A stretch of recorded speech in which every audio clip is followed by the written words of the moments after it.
What's up, guys and gals, dudes and dudettes? Anybody listening? Anyone? All listeners. Howdy. Howdy, yowdy. It's Anderson. Christian here. And we'd like to give a shout out before we start off this episode. Nutrition Depot of Sugarland. Thanks, Nutrition Depot, for sponsoring this week's episode. Yep, Hosh. Thank you for coming through with the energy drinks and the snacks. Keep us going. And so sit back, relax, tune in, tune out, drop out, because you are about to enter 111. Yeah. All right. So what do we got going on this episode? Do that. Anderson, today we're going to talk about one of my favorite things. Food? That's one of my favorite things. That's my second favorite thing. Oh, okay. No, today I want to talk about film, dude. Yes. Film. Yes. My love, my passion. Cinema. But not just any kind of film. What kind of films are we talking about? So we had the pleasure this week of watching a movie that was just released called Everything Everywhere All at Once. And we were so inspired by this film that we thought we'd dedicate an entire episode to mind-bending films, because that's essentially what that movie was. It was amazing. I still, so there have only been about 4 times that I've walked out of a movie theater where I was speechless. Like I needed, when people are like, hold on, I just need a moment to collect my thoughts. Yeah. And that was that for me. The first one was The Matrix. I remember after seeing it, I was just like, my mind was so warped, and I was just like, there's too much. And I was only 16 when I saw that. So it was a lot to grasp. The other one was The Fountain. Good film. Great film. Yep, Darren Aronofsky. I'm sure if I had seen Pi, it probably would have been the same effect, but I was too young. Yeah. And I probably wouldn't have sat through a film shot in black and white, That was a good one, but the Fountain really was, I don't know, the visual imagery was just unbelievable, the soundtrack. The third was I'd say this isn't a mind bender one, but Slumdog Millionaire. Mm-hmm. I remember the feeling I got when it got to the end. It was just like, wow, that was a beautiful film, right? Not a mind bender, but just everything about it was just pure, and like the message behind it, And this last one, did I mention Fight Club? No. But Fight Club, yes. A good Fight Club was before The Fountain. Yeah. Because when I walked out of Fight Club, I was speechless. I was so caught off guard. I got M. Night Shyamalama ding-donged so hard. Everybody that did. I was like, what? Wow. Yeah. It was incredible. And then, this last one, though.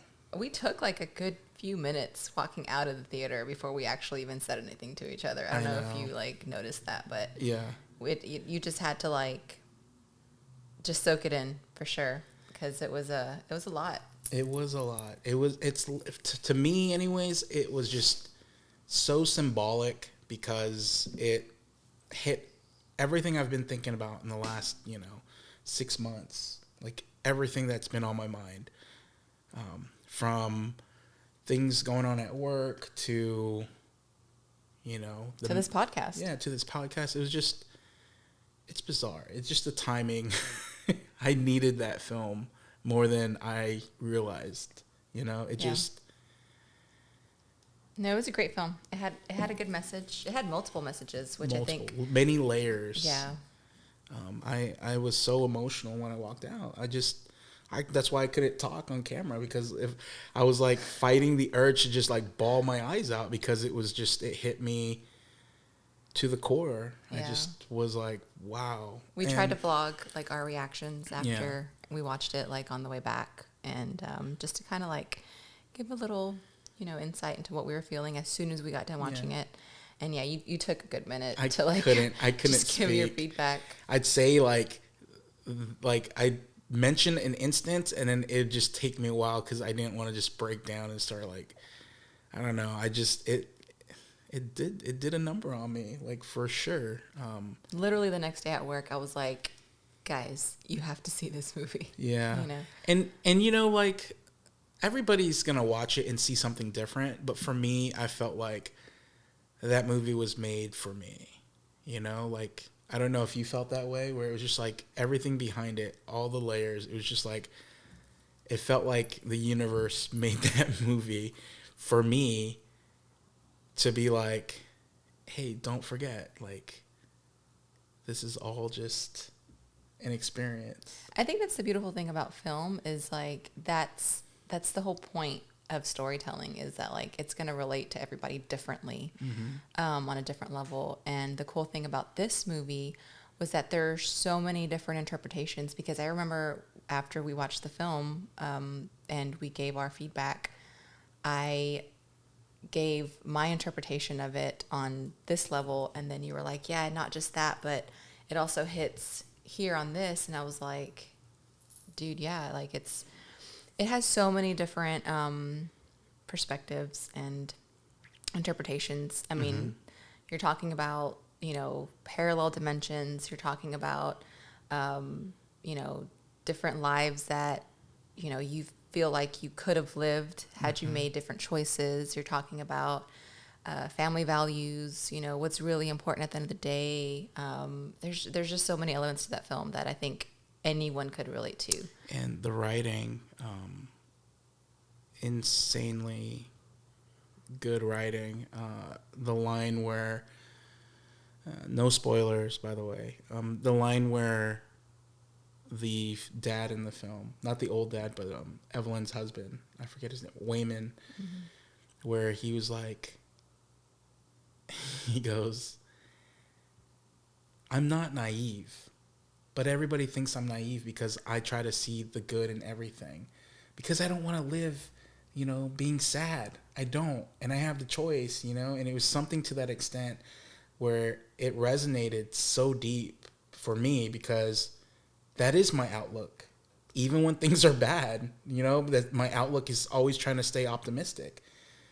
And it's not that I'm naive. Yeah. Of course, I can be like, I see it all and I can burn the damn place down if I wanted to, right? But I choose not to. You choose a different path. Yeah, I choose to stay like at a different level. Like my higher self is like, yeah, don't dwell, don't sit in this like sinkhole of negativity. Yeah. But give a rundown of what the film, kind of like a synopsis of what the film is about. Okay, so gosh, that's kind of hard. But we have our main character who, is living her normal day-to-day life, just like any other person. And just like everyone else, sometimes we feel like we're in a rut. We're kind of going through our, daily routines of, existing and surviving. And she wishes things were different. She doesn't say it, obviously, but, with so many words, and, it's happening in her life, she wishes things were different. And fortunately, our main character does get to experience what it's like to live, in multiple universes, parallel universes. So you can't even just describe this film as like, because instantly when I tried to explain this movie to like a couple coworkers the day after, they were like, oh, cool, sci-fi. And it's like, no, it's not just a sci-fi, we're talking about, comedy, action, like the best description I think you gave. And I even read it, funnily enough, in like a brief little like article about it, was like, this was the Matrix that we had been missing. Yes. For this generation, especially. Yeah. Because, the fight scenes, and then just the awakening, and, it's just the depth of like the storyline, like I don't think you can go that much more deep on like expressing what so many people are feeling. Like it's the perfect time for this film, especially with all the world events and how everything just seems like it's so messed up, and this film comes out and it's like, one of the messages was, none of it matters. None of it matters. How much money you make, the car you drive, none of it matters. The You're only thing a speck of dust. yes, you're a speck of dust, and the only thing that matters are the specks of memories that you have, and that's it. And that hit me to my core because It resonates. it resonates, and I'm sure everybody can relate to it. You know, especially when, you know, he tells his wife, he's like, Evelyn, and this is the alpha Waymond, who's like from the alpha universe, so the perfect form of him, the one that the wife dreams of. Yeah. But she's like, I'm stuck with the wrong Waymond, you know, and you're the one that I'm in love with. Like, you have everything, like, to a T, like everything's perfect, right? And so he basically tells her, you know, the reason why you're the one, because she didn't believe she was the one, is because you're so bad at everything. You know, because you're so bad at everything, you and all the other multiverses or all their versions of yourself are so good at everything. Yeah. And it was just like, the message is like, you know, it just has so much perspective on like how you might feel as a person in the world today, and how you're like, you know, where you fall short. Yeah. What you didn't accomplish, all your regrets. That's essentially what made up her character, and that's what made her the perfect version of herself that he was searching for, that Alpha Waymond was searching for. Yeah. Because, like you said, you know, she was so bad at everything that in the other universes she had the potential of being great at this, She being was great at that. She was great at like everything. Yeah. Every Different other versions version of herself. Yeah. So, and I think that's what we try to find within ourselves, you know, different versions of ourselves. Yeah. You know, you're different with different people. Certain people bring out certain character traits. Yeah. You know, so yeah. It really, you know, the fight scenes were amazing. The comedy, I think we're the only ones laughing throughout. It felt like we were the only ones entire laughing. film. And I feel like that's the case with a lot of movies I go watch with, like, you know, different people. I'm like, maybe it's just our sense of humor. Maybe Yeah. that's why. I don't know. I remember going to watch the last Fast and Furious movie, and I feel like that movie has a lot of like comedic elements, and I swear I felt like we were the only two people in the theater laughing, and I was like, nobody else finds this movie funny? Really? We're all taking it seriously? No. All right, that's fine. when I saw it, we were cracking up Yeah. a lot. I remember looking over at Alex, and we are just like laughing, like shaking our heads, like, this is so ridiculous. It's funny. Yeah. But no, this last film was It brought back like the love, because like, I mean, you see so many movies being made that you're just like, oh, that fell short here, that fell short there. Like, I felt like watching this movie like reignited, not that like I needed something to reignite my love for cinema, but it just like it was so profound that like it inspired. It's an inspirational film. It inspired me as a filmmaker, you know, to go back and like, you know, revisit like writing new ideas. And because like there were so many elements to this movie that were so creative. The storytelling was great. The cinematography was amazing. the editing. Oh my Lord. my God. God bless the editor I that was hope working they on got that. paid for this movie, because I can't even imagine sitting behind a computer editing Oh that my film. gosh. But as a filmmaker, and even just as a movie lover, like I think like you'd easily appreciate this movie. Oh yeah, for sure. This was outstanding. The costume design was great too. And like I said, it has an element for everyone. Yeah. Like, I mean, a lot of crazy surprises and a lot You know of what's so funny is how well did they market that movie? Because like when we were on our last trip for work, you sent me that Instagram post and you were like, hey Chris, check this out. And as soon as I saw A24, I was like, oh, I'm there. Like, that's all you had to say less. A24, I'm there. And then I watched the trailer and I was like, damn, dude, this looks really good. Like, and like, we're constantly talking about all kinds of things, right? And like, we've recently touched the surface of like parallel universes, and I feel like that it was crazy timing to see, you know, a trailer touching that topic. Yeah, and it seems like it's more and more like in all of our media that we're watching is they're bringing out a lot of like multiverses, and I mean, this is like going back to like in the early 2000s when that Michio Kaku guy, the scientist doctor who's like talking about string theory and about how like there are many versions of yourself, right? Yeah. And it's like it's the same similar concept. Yeah. And it's just to do it in a film, like for instance, when they did it with Spidey Enter the Multiverse, it was an animation, and I remember saying like, okay, they had to do it in an animation because how would you even film this? Oh, for sure. But then when they came out with that recent they did Spider-Man, such a good job. I was like, whoa. And of course, they had to bring in Doctor Strange. Yes, because he's my favorite superhero. He's wrapped all into that whole multiverse universe thing. Yeah. So, no, and apparently this film, believe it or not, is attached to Marvel. They just didn't market it as the Everything Marvel. Everywhere. Yeah.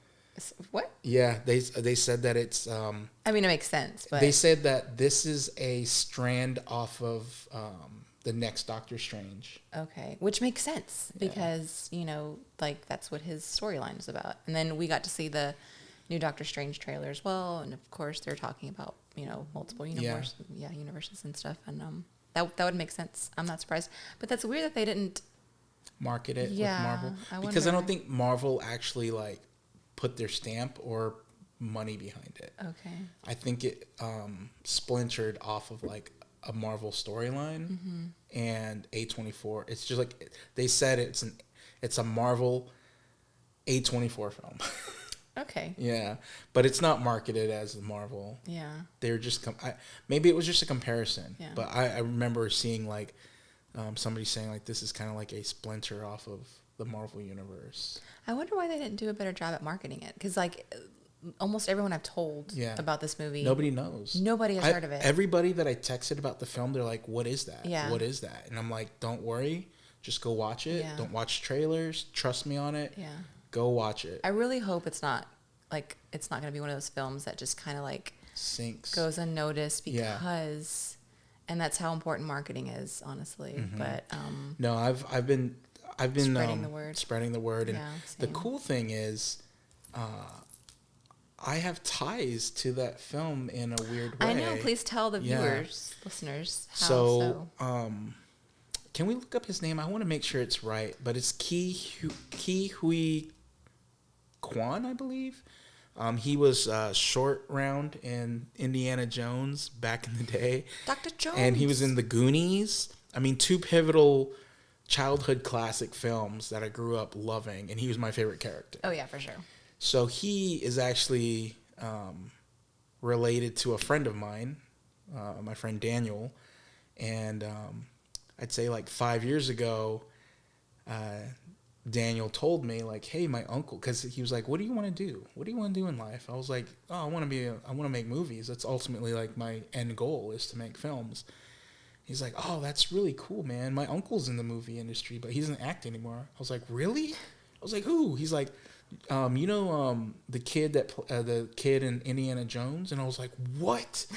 What? That's your uncle?" I like lost it. I remember when you told me, I was like, "No." I lost it, and I was like, "No way!" And then there was a time where he actually called his uncle, and he's like, "Hey, uncle, I have a friend who really like loves your work. He grew up watching your stuff." And he's like, and he put me on the phone, so I spoke with him, and he was like. He's like, "Oh, hey, Anderson," and he sounded exactly like how we see him in the film. Yeah. And he's like, "Thank you so much for supporting me. I'm very very happy that you enjoyed those films, And it's just he was authentic and super genuine. It's funny because like you see certain actors on screen, and like I mean, it's like you're not always going to be right, but I feel like sometimes you can tell that like some of these actors or people that you see are like genuinely good people, and I'm really glad that like he's one of them because he seems like such a good guy. Like he seems so genuine, And I just watched the interview of him on Jimmy Kimmel, and he is so gracious and so humble, like beyond anything. Hollywood needs people like him because he went away for 20 years from acting, and he couldn't find any roles that suited his persona. or fit He was his. one of my favorite parts of the film. Honestly, he did such a good job. He was He did a great such a supporting good actor. job, yeah. And then the other connection is a friend I have through social media.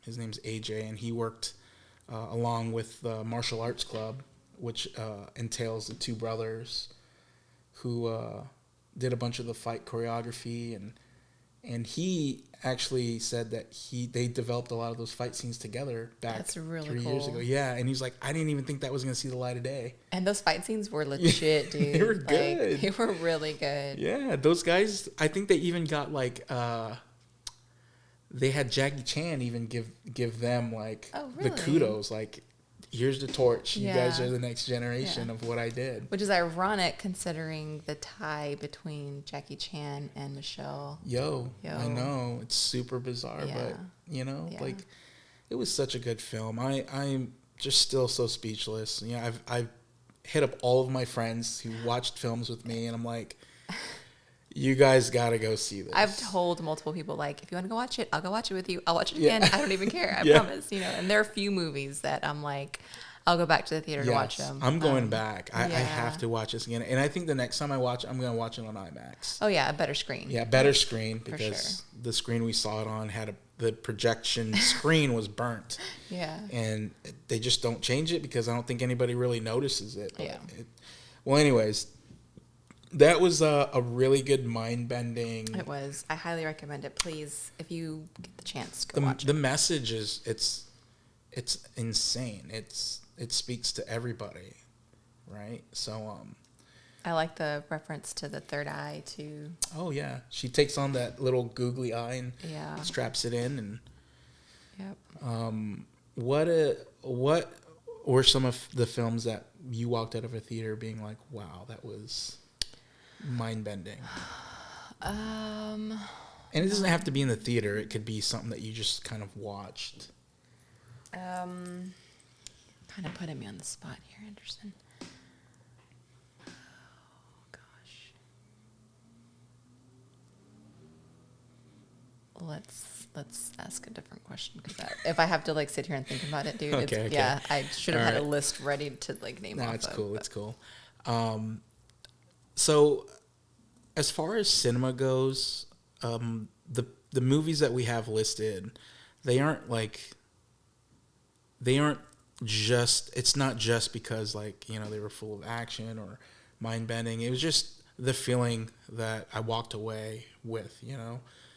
The Fountain was a really profound film. A lot of people didn't really care for it. They thought it was pretentious or because I don't know, it's a Darren Aronofsky film, and he has a very unique style of storytelling. I'm a big fan.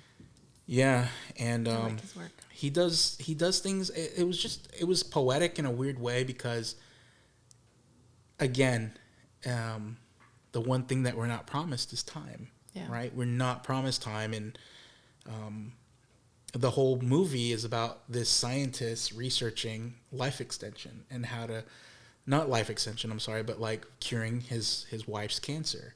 And instead of spending that quality time with her and just accepting death, he spends all of his time finding the cure to fix his wife's ailment.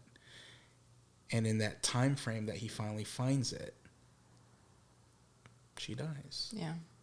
And it's that message of, sometimes there are things you have no control over and you have to appreciate, the moments, the time, the present.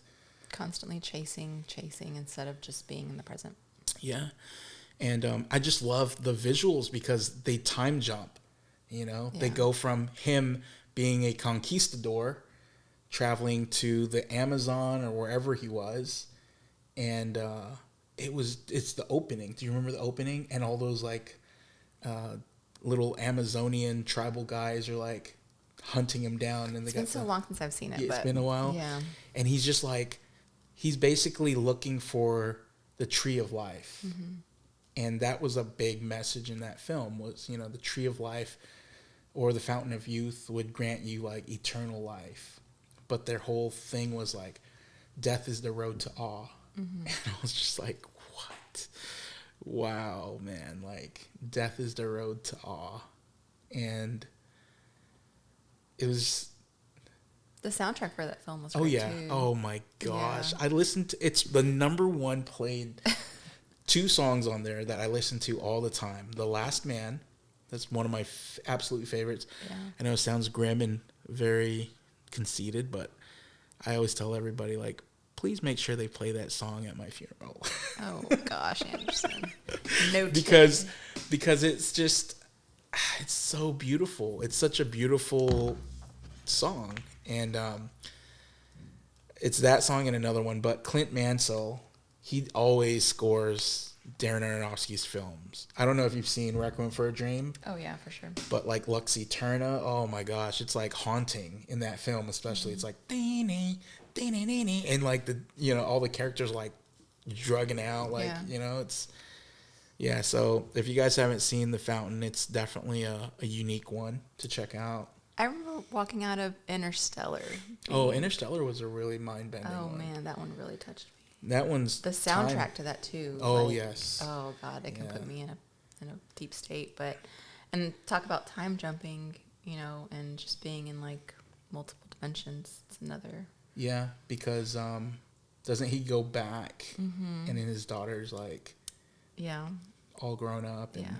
Well, he goes back and she's a child, but like when he enters like the black hole, and, if you haven't seen it by now, I'm not gonna feel bad for spoiling that. You know that black hole in Interstellar reminds me of the bagel. I could definitely see that for sure. Yeah. Like it definitely it kind of coincides in a weird way. Yeah. Yeah. Fight Club. Another one. When did you see Fight Club? Did you see it in theaters or were you? No, I was too young to see it in theaters, but when I did watch it, yeah, for sure. Like, no idea Tyler Durden was. Oh my gosh. Tyler Durden. Let me tell you. I remember when we got to the end, the scene that like just sunk and embedded itself into my brain is when Ed Norton and Helena Bonham Carter are standing there holding hands and just it's playing the Pixies, Where's My Mind? Iconic. It's just like, Yep. dun, dun, dun, dun, and then the buildings just drop. It was just like, dang, that's crazy. That song was made for that scene. But that's another one of those, I know I think I mentioned it a while back, different songs make different scenes. And I feel like that one is just, I've seen it with other songs, doesn't work. Yeah, so when you think about soundtracks, it makes or breaks some films, Yeah. Like it is like the finishing touch because you can have all the most beautiful cinematography and editing, but if you don't have the right soundtrack and it just doesn't feel the same. Yeah, definitely. But, talking about sound is also, we've talked about sound and how sound can affect your health for good or bad. Well, we didn't really bring up the bad, but if we're talking about changing a frequency from healing, we could do the opposite. Could have a negative effect on you. Yeah, so there are all actually filmmakers who have used binaural beats or subliminal sounds to really make the audience petrified or scared or even sick. And one of these filmmakers, I don't know if you know who Gaspar Noé is. Yeah. He's done some pretty outrageous films. Oh, for sure. He did a film called Irreversible that he's extremely well known for. That's so hard to watch. Oh my gosh. It makes you sick. Like just sitting through it, there's like you don't know why you feel so sick. I mean, you do know why. Yeah. It's disgusting, but it's just the feeling from you don't even hear it. Yeah. It's so low. And I know when we were researching some of this, there's actually a word, it's called like infrasound, right? Yeah. You want to read out the definition? So we found some notes kind of touching on infrasound. And what we found was that the human ear is best at registering sounds above the frequency above 20 hertz. Anything below that is called infrasound.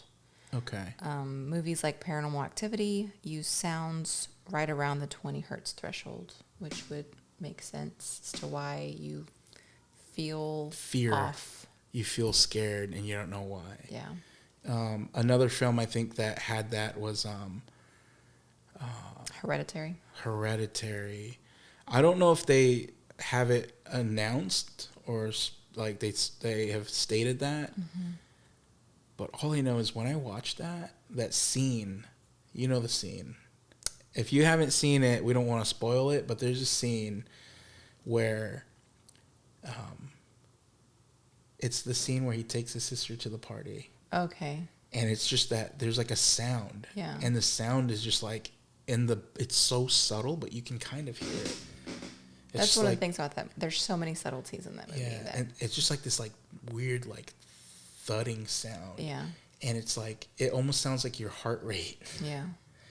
And when you're getting through the entire situation with the main character, you feel what he's feeling. Yeah. And I don't think that it's because of the visuals. I think it's that element that they added into it. Which is funny because I had no idea. I mean, I love that movie, but for entirely other reasons. Yeah. But after you told me that, when you read up on, how that was one of the films that used the infrasound, it makes sense. I feel like a lot of horror films probably add that element to kind of just make you. And when I watched it on a computer, like a computer screen. Like that's how I usually would watch just like films at home. And I felt so scared watching it on like a 27-inch monitor. I told my brother and I told my friend to watch it, and they watched it with a surround sound system. And he said that there was a sound that was very subtle.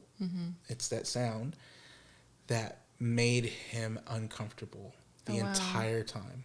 Yeah. And he's like, it was very, very scary because of that, because there wasn't a lot of music in that movie. No. It was very like quiet. Yeah. So if it was very quiet, but there's like a sound in the backdrop, that's definitely.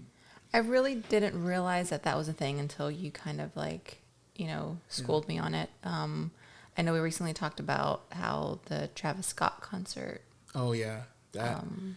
There were people that attended that concert that said that there was a thudding sound. Yeah.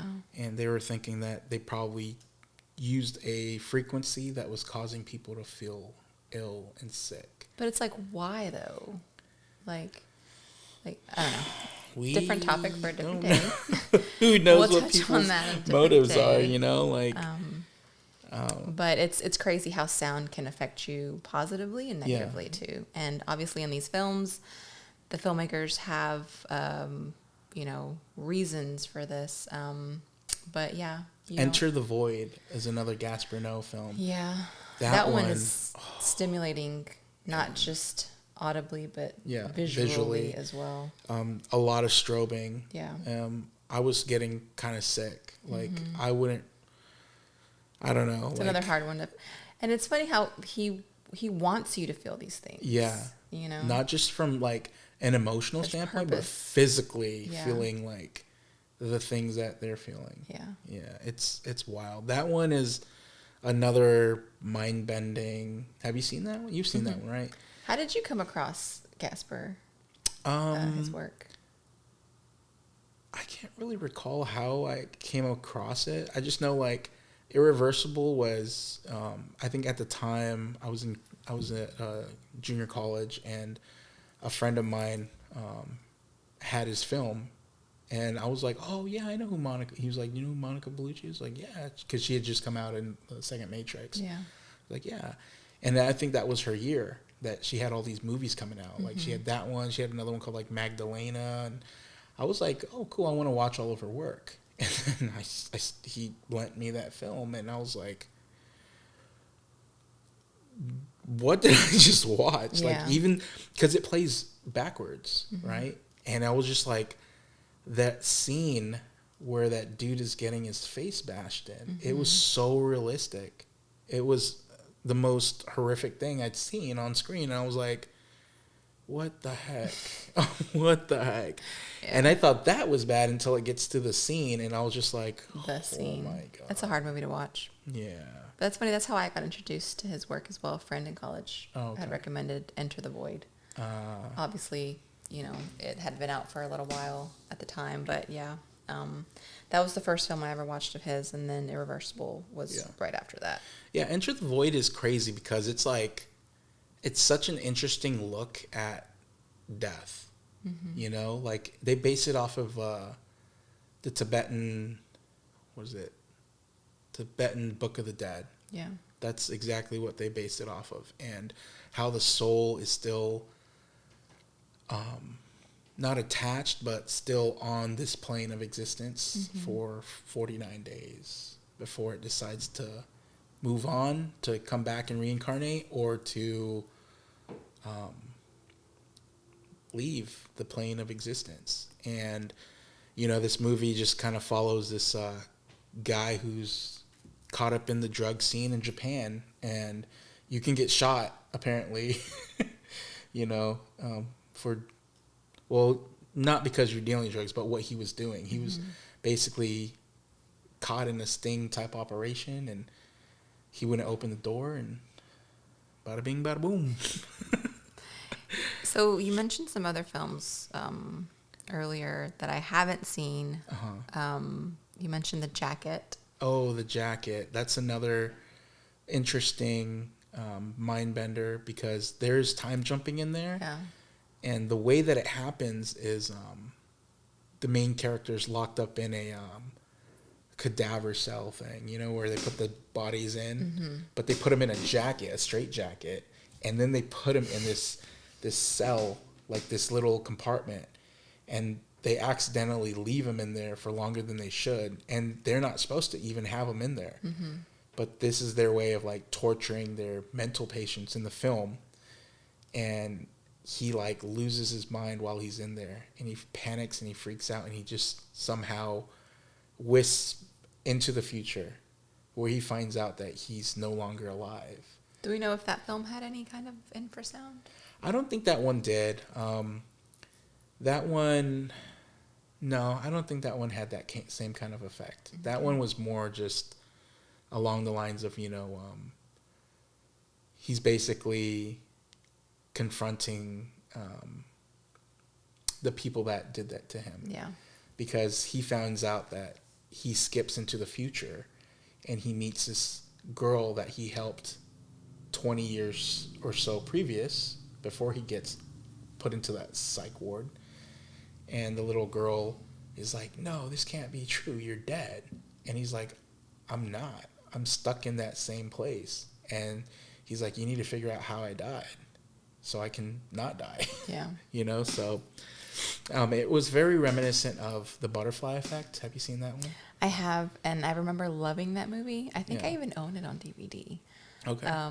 But it's been so long since I've seen it. Yeah. So I can't really recap it for you, but It's the same, like, you know, like Ashton Kutcher, his character is basically trying to, like, he makes, like, yeah, I don't remember it fully as well, but I just know that he goes back into the past he's trying to save her, right? to save the girl that Yeah. he loves, and then it alters all the timelines. Yeah. And he cannot go back to the one that there's a lot of movies like that, actually, Yeah. where they alter to try to save the ones that they love instead of just letting that universe play out. They go and try to change it, and then it ends up, they somehow always end up dying anyways. You know, it's Yeah. really sad. It's Disney/Marvel came out with an animated series about some of the superheroes. I forget what it's called, but it was actually really good. But they had one episode about Doctor Strange going through that exact same thing, because we know, you know, he loses Rachel McAdams. Oh yeah, that's right. You know, and that was such a cool episode. And I think if I had to guess, I'd have to research this, but I feel like they're using that premise and that content to kind of inspire the new Doctor Strange that's coming out. Oh, okay. Because in that universe, or in that episode, Doctor Strange is having a hard time dealing with her loss and like her death and like what led up to it. And he obviously has, you know, the time stone, right? Yeah. Is that what, I think that's what it's called. And he's going into different universes, but in every single one, it's just meant for her to die. Yeah. So I think that's one of the things that kind of draws me into his storyline. His storyline, yeah. Yeah, it's crazy to think like, you know, these characters think that they have the ability to go and save the ones that they love instead of just accepting the fact that it's inevitable to escape death, no matter which parallel you're in. You know, it's unfortunate. It's sad. It's a sad like, you know, it's a sad way of, you know, a hero's like demise. Like he's always chasing to fix that, and there's nothing you can do. Yeah. So. Dead air. Want to talk about any of these other movies, or do you want to go into a different topic? No, I think let's just go ahead and talk about other films that have kind of been influential in some of these things. I really want to talk about the OA, but it's hard to because I know we'll go over time. Yeah, for sure. And that show is like very much like everything. Like when I saw that one, it was just so. Just to me, it just it struck a chord. It was it's one of those like what we just watched. I know though. Let's go into I'll talk about another cool movie. It's called I Origins. I haven't seen it. You need to watch it. Okay, ready? Yeah. Another film that is a really weird one. Not weird, but like synchronistic. Say about 4 years ago. Hold on. Sorry. What is that? Upstairs. Okay, ready? So another film that I'd recommend as well if you haven't seen it, and it's weird how like I learned of it because my brother had watched it. My brother kept talking about it, but not to me. He talked about it with his friends. And I went home to visit during the holidays. And I remember some of our family friends, Melanie and her sister Emily, I was talking to them a lot about like synchronicities. And I feel like I kind of like awakened some of their things that they've kind of noticed. As Anderson usually does. Anybody who meets Anderson. And I remember I was like, yeah, do you guys ever notice any like random patterns or things that you actually like see often or happen? And they're like, I go like, the most common one to really get your attention is 11:11. Yeah. And they were like, what? And then Melanie right off the bat goes, is it because you watched I Origins? And I was like, no, I don't know what that is. She's like, you haven't seen it? I was like, no. She's like, Jimmy had me watch it. Okay. So I didn't know what it was. Yeah. And my brother didn't really directly tell me what it was about, but he kept saying like, you need to watch I Origins. You need to watch it. It's good. You need to watch it. And I was like, all right, Jimmy. All right, bro. Like, I'll get to it. And I didn't know anything about it. Yeah. You know, I had no clue about, you know, what it was. So I got back here to Houston and decided to watch it, and the opening is really good. The main character is a photographer, and I was like, oh, that's relatable, right? Yeah. I was like, hey, that's cool. He falls in love with this girl he meets at this Halloween party, but he can't see her face because her costume. He can only see her eyes, and he has an obsession with taking pictures of people's eyes. Yeah. And after that scene, it goes into like a voiceover monologue of the main character, and he's saying like, you know, I don't know why, but there are moments in my life where I feel like everything leads me to this number. I see 1111 everywhere. And I was like, ooh. Yeah. And I was like, ooh.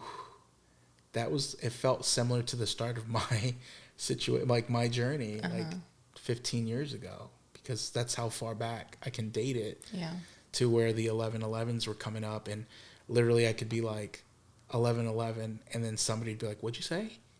And I'd be like, what?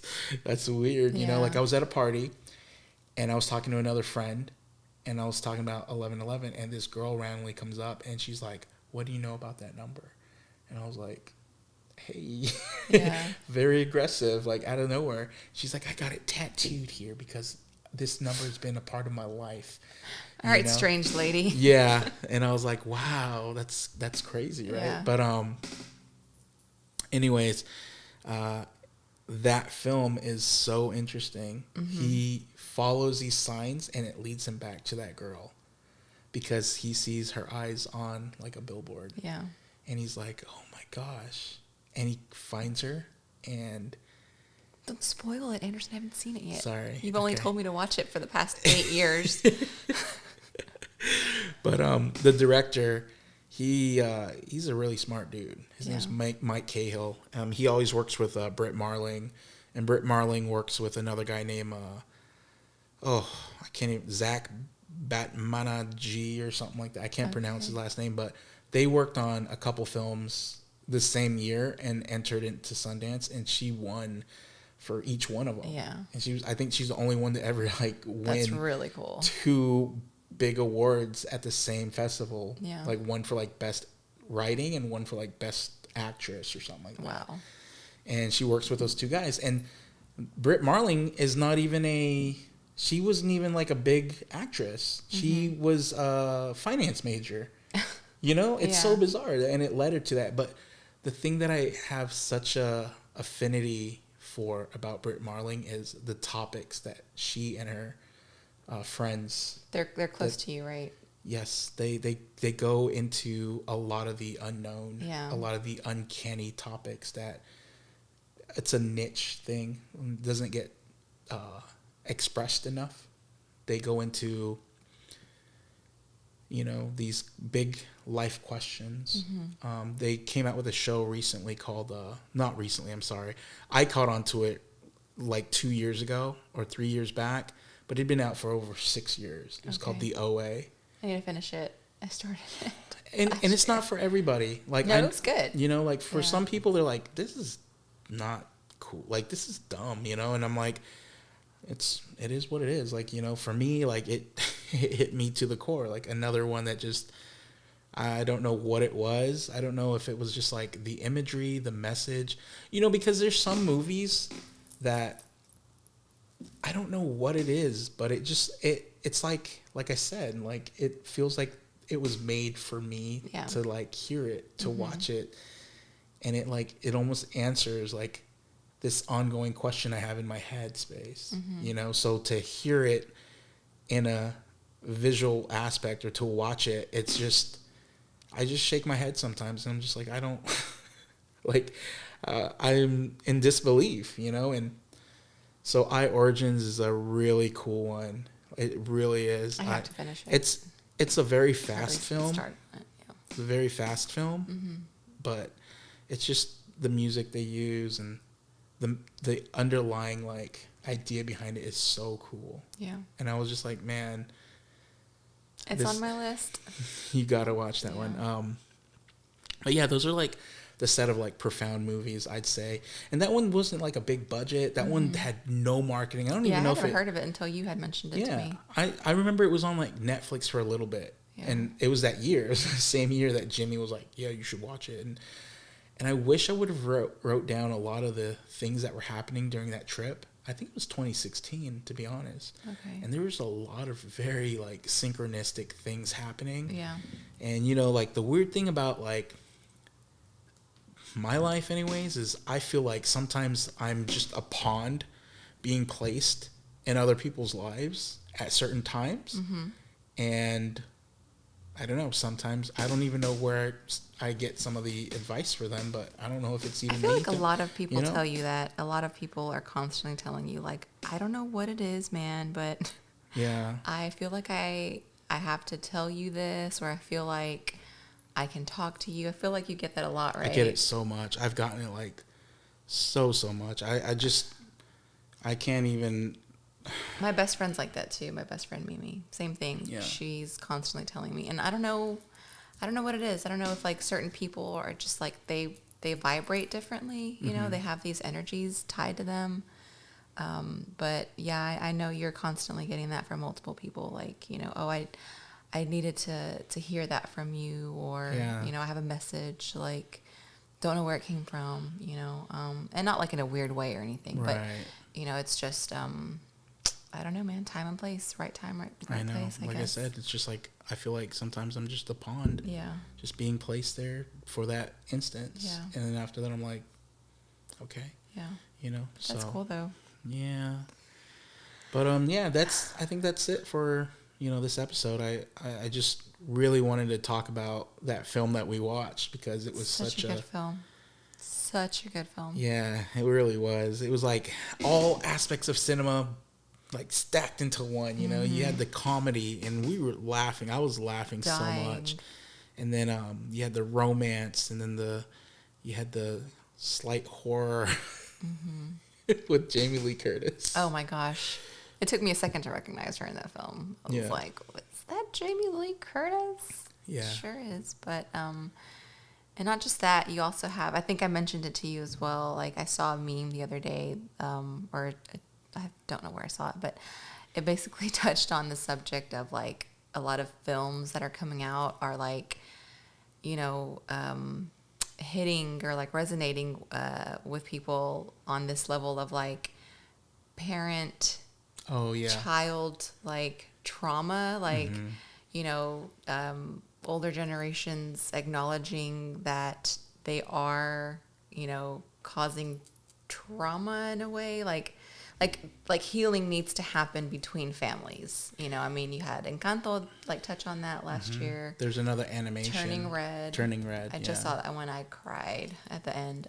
It hit. And I think this house also had that element to It definitely did. I mean, that was like the surface level message is just like, a mother's love for their daughter and a daughter's love for their mother, like, but it's just the way that she's vying for her mother's love. Yeah. And it's just the comments and and it's like a perpetuating thing from like the last generation. And it just doesn't stop. And I don't know. I mean, some people say like those things make people stronger. Yeah. And tough love, like, make what is it? The line is like tough times make for, tough men and good times make for weak men. It's like, I don't know. I just, it's kind of like that in the sense of like, some people will be like, well, the hell with my parents. I'm going to break that cycle because when I have kids, I'm not going to do that same thing. Yeah.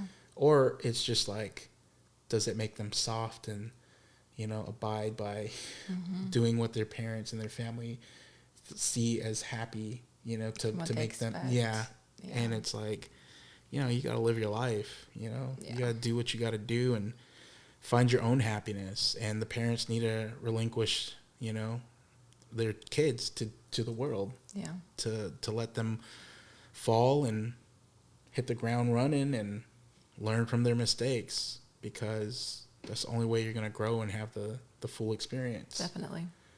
So, but yeah, great film. Highly recommend it. If you watch it, give us your thoughts. Give us your opinions on it. We'd love to hear how it made you feel, how it resonated with you, and on what level, because I think it's going to hit everybody a little bit differently. Yeah. For sure. So. Yeah, I had my friend message me today after seeing it, and he just wrote hella long hot dog hands. The hot dog hands. Oh, man. Yeah, so wild. But make sure, listeners of ours, to definitely follow us if you're not. Check out our socials. And do you want to give them our... Yep, we are on all socials at Enter, ENTER, the number 1, and the word 11, ELEVEN. So follow us, reach out. We'd love to hear from you. All righty. Have a good one. Till next time. Bye. Bye.